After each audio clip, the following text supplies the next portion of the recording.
Dice la palabra de Dios. Así dice Jehová: paraos en los caminos y preguntad por la senda antigua, cuál sea el buen camino, y andad por él, y hallaréis descanso para vuestras almas. El libro de Jeremías, capítulo 6, 16. Amén. Paraos en los caminos, dice el Señor. Muchas personas traducen y hablan y explican acerca de esta palabra. Y entienden que simple y llanamente nosotros debemos pararnos y preguntar que cómo eran las cosas que tal vez le agradaban a Dios. Y tratar de hacer lo que podamos hacer para agradarle a Dios. Preguntarle a los ancianos de la iglesia que cómo se agrada a Dios. Y eso está muy bien, está perfecto. Pero la Biblia en el libro de Jeremías, capítulo 6, 16, no nos habla exactamente de esto. Nos dice: paraos en los caminos y preguntad, ¿por dónde? ¿Hacia dónde? Es la senda antigua. Dios nos habla a través de Jeremías y nos dice que lamentablemente el evangelio de hoy ha sido adulterado. Que es necesario nosotros volver a retomar el camino de Dios. Es necesario volver a retomar el evangelio que fue inspirado por el Espíritu Santo a través de Cristo y fue traído a este mundo, introducido a este mundo. Un evangelio puro, santo, un evangelio sobrio delante de Dios, un evangelio limpio, no adulterado.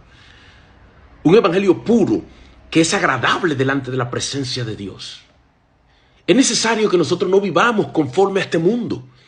No vivamos conforme a las cosas que se enseñan hoy en día en este mundo, que son las cosas que supuestamente deben agradar a Dios. Porque hay muchas cosas que se han distorsionado. Y entonces nosotros hemos sido forjados por un mundo que nos ha enseñado una imagen, una esencia de Dios que literalmente no es la correcta.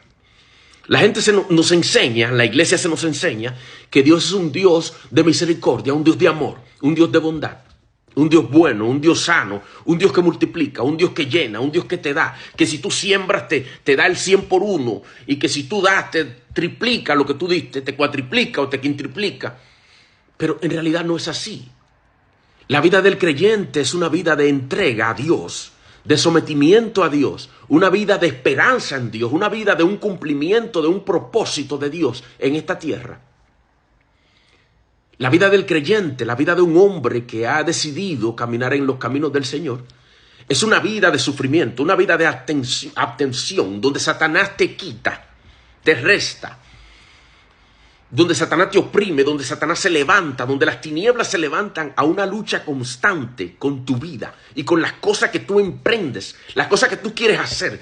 Cuando tú mueves tus pies en los caminos de Dios, Satanás mueve sus pies en contra tuya y comienza a destruir y a hacer cosas en contra del propósito que tú quieres implementar en Dios, porque es el propósito de Satanás. Entonces la vida del creyente no es de victoria en victoria, es de victoria en victoria en el espíritu, en las cosas de Dios. Es de victoria en victoria porque tú vas creciendo espiritualmente. Pero la Biblia me dice a mí que Satanás le dijo a Cristo cuando fue tentado y lo llevó a la suma, a la montaña, a la cima, del monte de los olivos, allá arriba. Y le dice: todo esto te daré si postrado me adoras. Porque a mí se me ha dado y yo se lo doy a quien yo quiera. Quiere decir que Satanás es dueño de todas las riquezas de este mundo, es el príncipe de este mundo.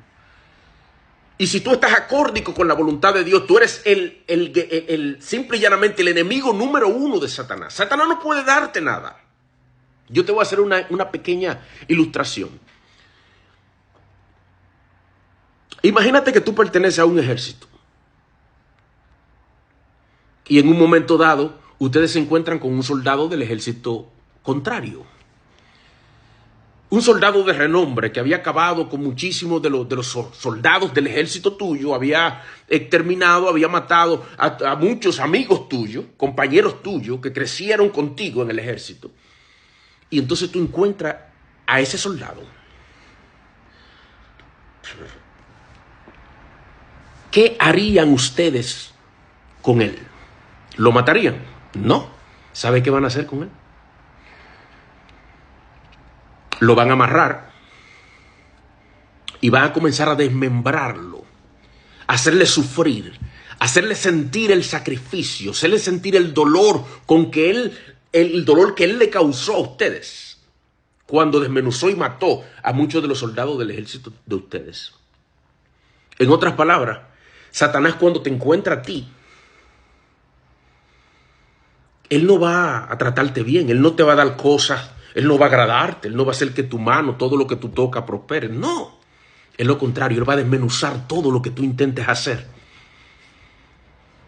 Él te va a quitar todo lo que te pueda quitar. Y la Biblia está llena de relatos, de historias acerca de hombres que se han levantado y Satanás le ha quitado todo. Hablemos de Juan el Bautista.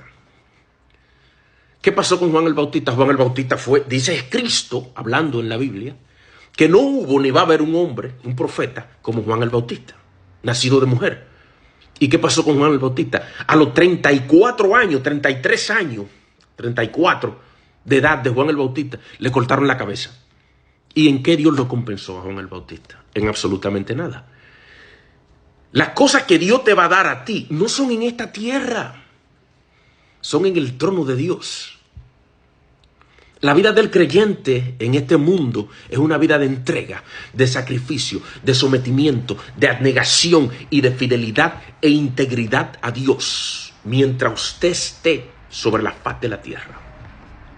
Y en el momento que tú seas quitado, que se termine el propósito tuyo en esta tierra, entonces ir al trono de Dios, donde se te dará la corona de vida y la recompensa de tu sacrificio. Dios te bendiga.